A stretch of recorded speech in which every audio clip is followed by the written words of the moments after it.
এবার অভিযোগ যে ভাড়াটিয়ার হাতে শারীরিক এবং মানসিক নিগৃহীত বাড়ির মালিকিন।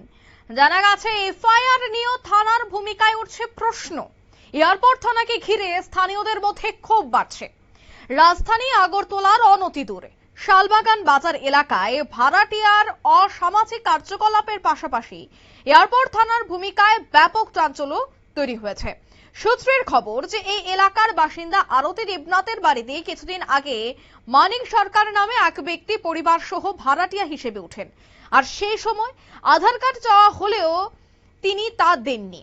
পরে স্থানীয়ভাবে বাড়ির মালিকিনী জানতে পারেন যে মানিক সরকার নাকি চুরি সহ বিভিন্ন অসামাজিক কাজের সাথে যুক্ত।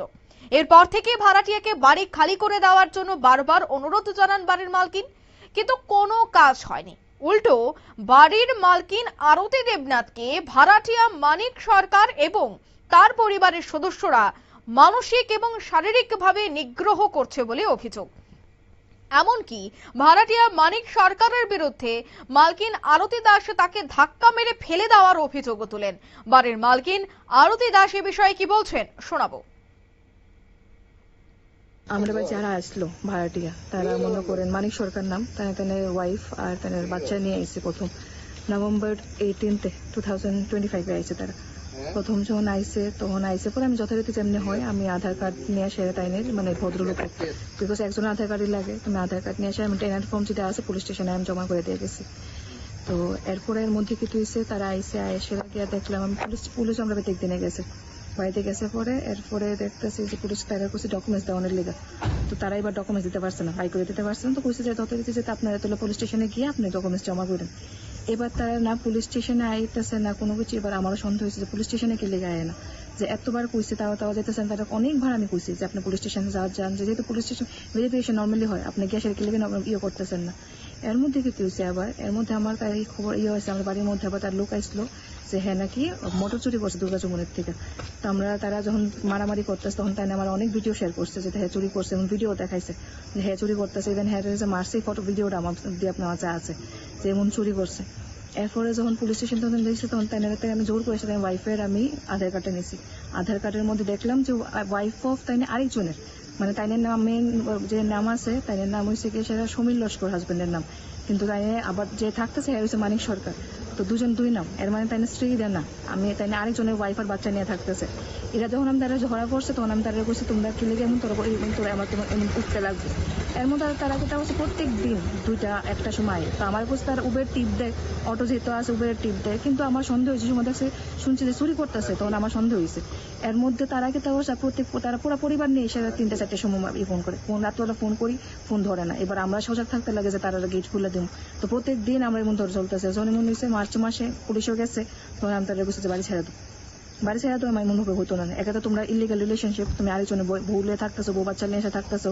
এর মধ্যে তুমি চুরি ধরা পড়ছো, এর মধ্যে তুমি ডকুমেন্টস কিছু দিতে পারতেছো না। তোমার তখন দরকার নেই, তুমি ছেড়ে তো। এবার মার্চ থেকে তারা এরকম করতেছি যে ছাড়া তো তার ছাড়ে না, কোনোভাবেই ছাড়তেছে না। মার্চের এন্ড অব দি 31 মধ্যে ছাড়া দিত, তারা ছাড়ে না। এবার এপ্রিল করছে, এপ্রিলও কইছি তারা ছাড়া না। এবার লাস্টে তারা আমি তো কইতে বাধ্য হয়েছি যে আমি নাহলে পুলিশ দিয়ে তোমরা বাই করবে, তোমরা যদি এমন না হয় তাহলে পুলিশ দিয়ে বাই করতে আমি বাধ্য হন। এবার পুলিশ লিয়ে সেরা তারা গেতা করছে, আমি তারা কইছি যখন ভয় দেখাইছে তখন তারা গেছে। কিন্তু যাওয়ানোর পরে কিন্তু তারা তালা দিয়ে রুমটা তালা দিয়ে গেছে, যে তারা জিনিসপত্র দেখতে সেটা অর্ধেক জিনিস খুলে আছে, অর্ধেক জিনিস রুমের মধ্যে রাখছে। এবার তারা যেহেতু লকড, আমি আমার ভাড়া চামো যেহেতু তারা অকুপাইড করে রাখছে। এবার তারা দোকানে তো ভাড়া আসলো, দোকান ভাড়াও তারা দেয় না, ভাড়া দেয় না, তালা দিয়ে রেখে গেছে।